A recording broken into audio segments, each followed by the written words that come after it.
ज्ञानवापी की लड़ाई में योगी को मिला शंकराचार्य का साथ। स्वामी अविमुक्तेश्वरानंद ने भी बोली सीएम योगी की जुबान। मुसलमानों पर क्यों फूटा अविमुक्तेश्वरानंद सरस्वती का गुस्सा।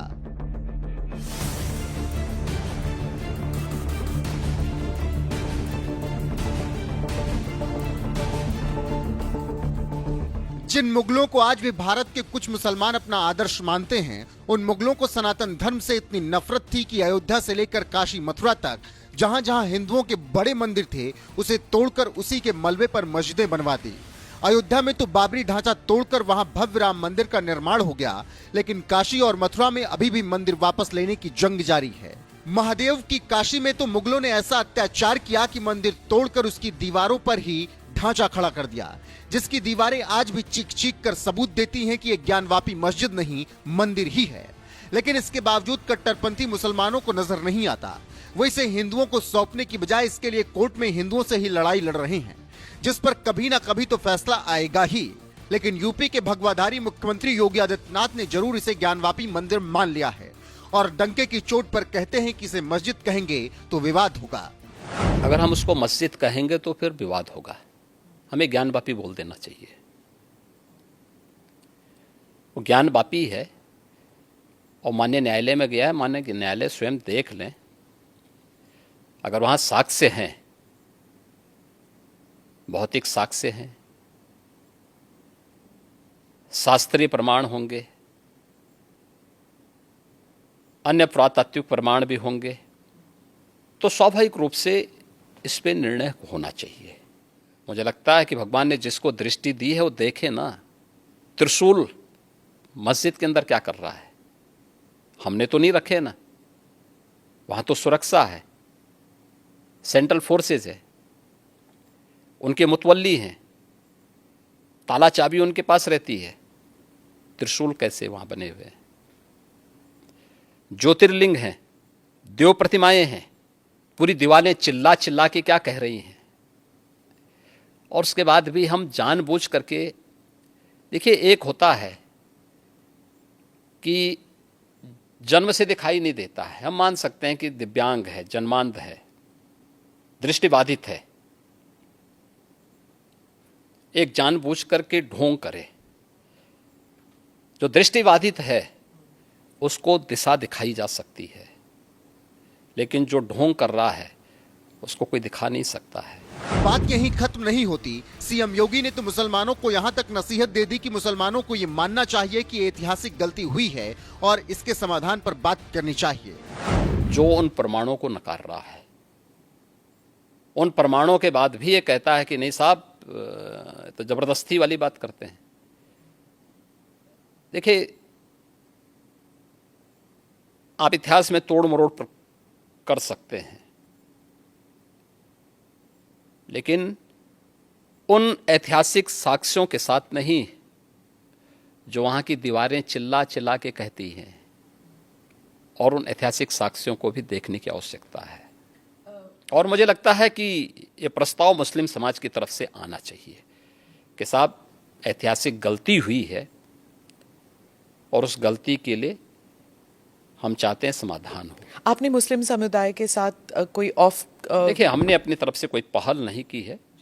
वे पहल करना चाहेंगे तो जरूर विचार करें। जिस तरह से सीएम योगी संवैधानिक पद पर होने के बावजूद ज्ञानवापी को मस्जिद के बजाय डंके की चोट पर ज्ञानवापी मंदिर कहते हैं और नसीहत भी देते हैं कि अगर इसे मस्जिद कहा गया तो विवाद होगा। ज्ञानवापी के मामले में कुछ ऐसी ही जुबान शंकराचार्य स्वामी अविमुक्तेश्वरानंद सरस्वती भी बोलते हैं। उन्होंने तो महाकुंभ में एबीपी न्यूज से बात करते हुए यहां तक कह दिया कि आजाद देश हो गया फिर भी अपने मंदिर में पूजा नहीं कर पा रहे हैं। काशी में जाइए, देखिए, अब आपका देश हो गया है। मुसलमान पाकिस्तान लेकर अलग हो गए, उसके बाद भी हमारी छाती पर चढ़े हुए हैं। हमारा मंदिर हमें आंखों से साफ दिखाई दे रहा है और कहते हैं घुस नहीं सकते हो। परिक्रमा करने हम गए, हमको रोक दिया गया कि परिक्रमा नहीं कर सकते हो।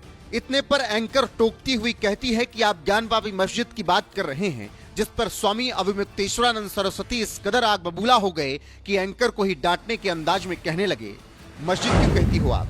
ज्ञानवापी मस्जिद होती है। ये शब्दावली आप लोग गलत बोल रहे हैं, ये मत बोलिए। ज्ञानवापी मस्जिद नाम की कोई चीज नहीं है। कोई कह देगा तो आप मान लेंगे। आप अंदर नहीं गई हैं, बाहर से तो देखा है, आपको मस्जिद दिखता है, बोल दो कैमरे के सामने मस्जिद दिखती है, नहीं बोल पाओगी। आपको पता होना चाहिए कि मस्जिद में आकृतियां नहीं होती हैं, मंदिर में होती हैं। उनकी दीवारें अपने आप बोलती हैं, मैं मुसलमान हूँ, मैं हिंदू हूँ। हमारे माथे पर तिलक अपने आप बोल रहा है कि मैं हिंदू हूँ। हमें वापस लेने में वर्षों इसलिए लग गए कि उन्होंने अपना देश भी बांट लिया और यहाँ भी हमारी छाती पर चढ़े हुए हैं। काशी के जिस ज्ञानवापी को मुसलमान मस्जिद कहते हैं, उसे हिंदू मंदिर मानते हैं, क्योंकि जिन दीवारों पर विवादित ढांचा खड़ा किया गया, वो दीवारें चीख चीख कर कह रही हैं कि ये मस्जिद की दीवारें नहीं हो सकती, ये मंदिर की दीवारें ही हैं। लेकिन इसके बावजूद कुछ कट्टरपंथी को नजर नहीं आता और इसे हिंदुओं को सौंपने की बजाय कोर्ट में हिंदुओं से ही वो लड़ाई लड़ रहे हैं। अब देखिए क्या कुछ फैसला आता है। वैसे ज्ञानवापी की दीवारों को देखकर आपको क्या लगता है, ये मस्जिद है या मंदिर? अपनी राय कमेंट कर हमें जरूर बताएं। साथ ही सीएम योगी ने एक बयान में ज्ञानवापी को लेकर क्या कुछ कहा था, आइए आपको सुनाते हैं। काशी तो भगवान विश्वनाथ की पावन नगरी है।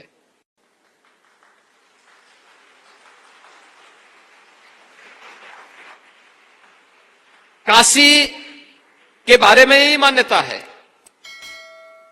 जो ज्ञान व्यापी कूप है वह कोई एक स्ट्रक्चर नहीं है, वो कोई एक नमूना नहीं है, वह उसी ज्ञान की प्राप्ति का एक माध्यम है। साक्षात विश्वनाथ के प्रतीक के रूप में जो पूरी दुनिया का ज्ञान की प्राप्ति का माध्यम है, उसका प्रतीक है। विश्वनाथ की शरण में आकर के उन्होंने कहा, मैं आगे की अपनी व्यवस्था का संचालन करूंगा। लेकिन प्रातः काल जब वह गंगा दर्शन कर लिए, वहां गंगा स्नान करने के लिए निकलते हैं, अचानक उनके मार्ग पे उन्होंने देखा कि एक